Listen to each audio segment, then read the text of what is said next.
G Tamil செய்திகள் வாசிப்பது கீதா. சோளிங்கர் ஒன்றியத்தில் திட்ட இயக்குனர் திடீர் ஆய்வு. ராணிப்பேட்டை மாவட்டம் சோளிங்கர் ஒன்றியத்துக்குட்பட்ட கிராம பஞ்சாயத்துகளில் மத்திய மாநில அரசு நலத்திட்டங்கள் செயல்பட்டு வருவதையொட்டி ராணிப்பேட்டை மாவட்ட ஊரக வளர்ச்சி திட்ட இயக்குனர் சரண்யா தேவி இன்று திடீர் ஆய்வு மேற்கொண்டார். இதில் ஜம்புகுளம் ஊராட்சிகள் தாதம்புதூர் இருளர் கிராமத்தில் மத்திய அரசின் PM ஜன்மன் திட்டத்தின் மூலம் 5,07,000 ரூபாய் மதிப்பில் 3 குடியிருப்புகள் கட்டி வருவதை பார்வையிட்டனர்.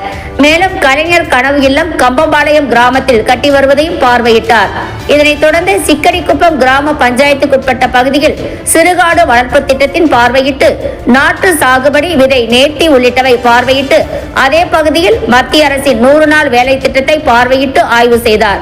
உடன் உதவி செயற்பொறியாளர் ஜெரால்டு, உதவி பொறியாளர் துரைபாபு, வட்டார வளர்ச்சி அலுவலர்கள் சரவணன், பாஸ்கர், ஊராட்சி மன்ற தலைவர்கள் கஸ்தூரி, தீபா உள்ளிட்ட துணை வட்டார வளர்ச்சி அலுவலர்கள் ஆகியோர் உடனிருந்தனர்.